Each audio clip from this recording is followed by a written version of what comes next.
Hi hello welcome to one TV. నేను Gauri. Show టైంలో movie updates ఏంటో ఇప్పుడు చూద్దాం. టాలీవుడ్లో ఎంతో మంది యంగ్ హీరోయిన్స్ దూసుకుపోతున్నారు.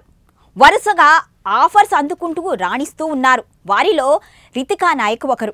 ప్రస్తుతం టాలీవుడ్ ఇండస్ట్రీలో జోరు మీద దూసుకుపోతున్న హీరోయిన్ ఈమె. మాస్కా దాస్ విశ్వక్సేన్ నటించిన అశోకవనంలో అర్జున కళ్యాణం సినిమాతో తెలుగు తెరకు పరిచయమైంది ఈ అమ్మడు. మొదటి సినిమాతోనే నటిగా మంచి మార్కులు కొట్టేసింది. కానీ ఈ సినిమా తర్వాత అమ్మడుకు అంతగా ఆఫర్స్ రాలేదు. నాని నటించిన హాయ్ నానా మూవీలో చిన్న పాత్రలో మెరిసింది. ఇక ఇప్పుడు ఈ బ్యూటీ క్రేజీ ఆఫర్స్ అందుకుంటుంది.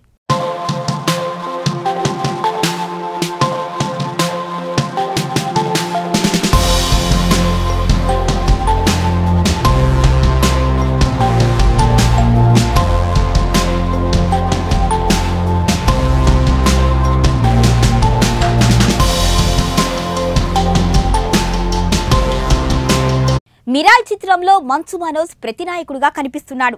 అలాగే మెగా హీరో వరుణ్ తేజ్, మేర్లపాక గాంధీ కాంబోలో రాబోతున్న Korean back drop horror comedy మూవీలో కూడా ఈ అమ్మడు ఛాన్స్ దక్కించుకుంది. రితికా నాయక్ ఢిల్లీలో జన్మించింది. రితికా తొలిసారిగా 2022లో విడుదలైన అశోకవనంలో అర్జున కళ్యాణం అనే సినిమాతో ప్రేక్షకుల ముందుకు వచ్చింది.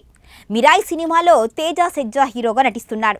అలాగే వరుణ్ తేజ్ కూడా నటిస్తున్న కొరియన్ కనకరాజు సినిమాలతో పాటు మరో సినిమాను కూడా లైనప్ చేసింది ఈ అమ్మడు. గోపీచంద్ హీరోగా సంకల్ప్ రెడ్డి దర్శకత్వంలో రూపొందుతున్న సినిమాలో కూడా హీరోయిన్ గా నటిస్తుంది రితికా నాయక్.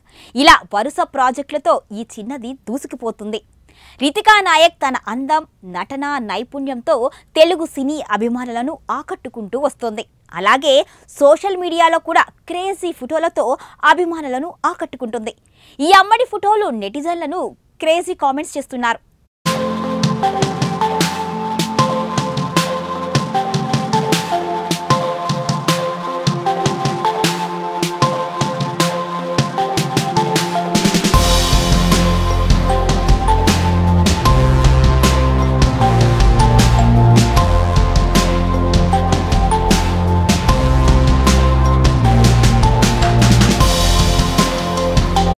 చూశారు కదా ఈరోజు క్రేజీ అప్డేట్స్. మరికొన్ని మూవీ అప్డేట్స్తో రేపు మళ్ళీ కలుద్దాం. Keep watching one TV.